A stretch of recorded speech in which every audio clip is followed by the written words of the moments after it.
Are we good, Kels? We are all good. All right. Listen, before we get rolling here, I'll just share something with you. So the first meeting we had with the defense the other night, I just felt compelled to tell them, don't ever take this for granted. Like, you know, it gets hard out here and all that. And I told them, look, you know, at my age, I'm happy to be in the first meeting at training camp, have a job, be healthy enough to do it, right? But these guys don't realize how fast it goes by. I'm realizing it now. But I could see them all when I was talking to them, all nodding. So I think they get it. But we're happy to be here and having some fun out there going against the offense. Not every play was fun, but most of them, we did some good things. So with that, I'll just open up and let you roll. Do you share that story every year, or just you felt compelled to do this? I don't know if somewhere in training camp I say that. Listen, I love training camp. Like, I love going away. I love this part of it. I'd do this for a full-time job, just like right here. Now, the players don't want to hear that because they want to play the games. But I get just as much joy being out here and being all football 24/7 as I do on game day. But I don't know, maybe because I'm getting up there in age, I think about it a little bit more. But I think they all got the message, which is good. Now that George has signed a long-term deal, can you maybe expand on why he's so important to the defense and why he's such a great fit for the Chiefs? Yeah, I mean, probably the first thing that sticks out with George is his character. I mean, the one thing that Brett and Andy do a great job of, we bring in a lot of good character guys. That's huge, in my opinion, in today's pro sports. Because usually when you're a high character guy, you're unselfish. George has got all of that. And then his ability and his intelligence. I mean, I can remember when Joe and I did the Zoom call with George, because I think he was the COVID draft. I mean, you guys remember better than me, but. And I just remember that came out in a Zoom interview. All of that. How much he loved football, high character guy, how important it was to him. So, and Brett does a great job keeping those guys here. Steve, speaking of the offense, you're talking about, you know, there's good plays, there's bad plays. They're trying to emphasize going deep much more often. Yeah. Just for you, just trying to get you guys to defend that. What do you see those observations? Yeah, I'd say, I don't like them when they happen. However, because look at, you know, you can't touch the quarterback, so it's a longer down. But hopefully it makes us better in eliminating those, because those will kill you in the game. I can remember one or two there today. But listen, the offense will make us better by doing that in terms of taking away those deep plays, because big plays and explosive plays in this league, when you give them up, usually that doesn't bode well for points allowed.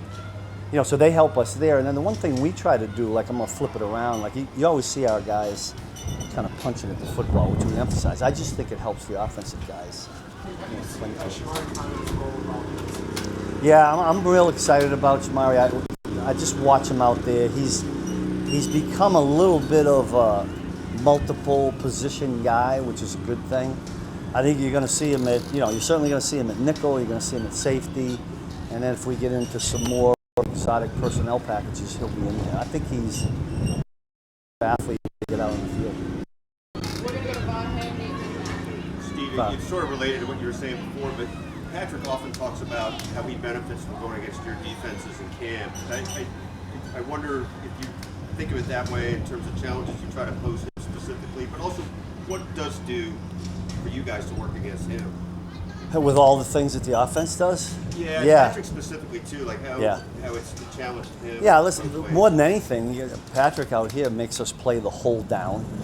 You know, I'm always yelling at Chris because he's not pass rushing the whole down, so I've got to get him out. But I tell him not to chase it too much. I don't want to pull. What was that week that we chased Patrick and we pulled the grip? It was like playoff or something, right? Playoff. Yeah. So we got a special rule for Chris on that. But getting back to for what he does and what we do offensively, I think that makes us be prepared for a lot of things during the season. And do you think specifically of him in some ways as you Patrick?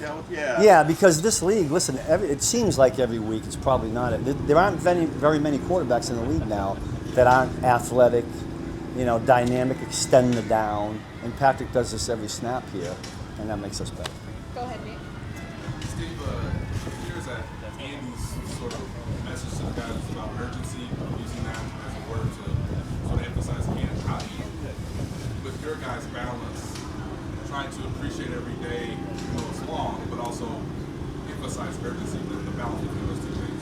Yeah, So we normally talk about building a foundation. We're always saying rock solid foundation. And listen, I try to, it gets shorter and shorter every year in my opinion. It feels like it, the preparation to get ready.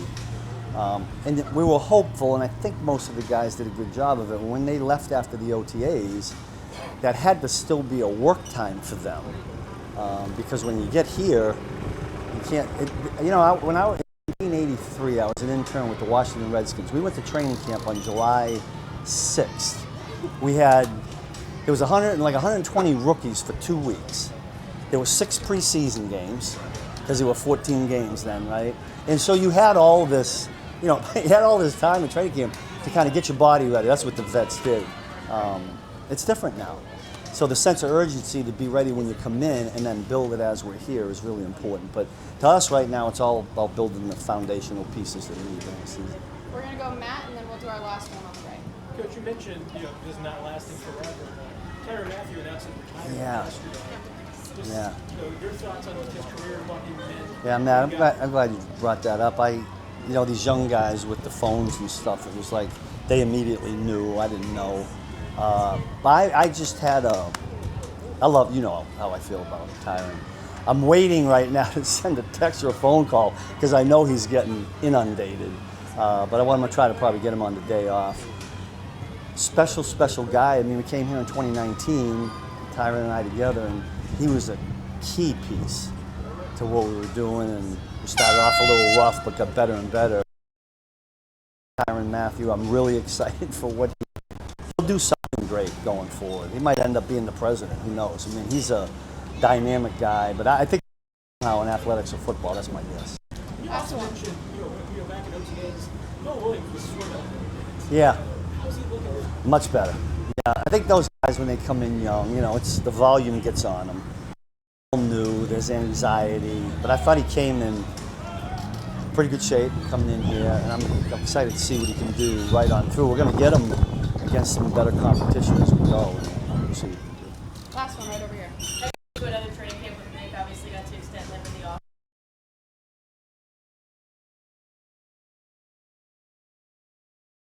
Home spots, I've said this before, and we're multiple defensively, so if you don't have that guy, it gets really challenging. I had, back when we didn't know we were getting Nick, because I had to, in my mind, I was preparing, if we don't have Nick, what do we do? And it's just not the same, so thank God he's here. Yeah. Thanks, Coach. That it? Good. Enjoy, stay. Go back to July 6th.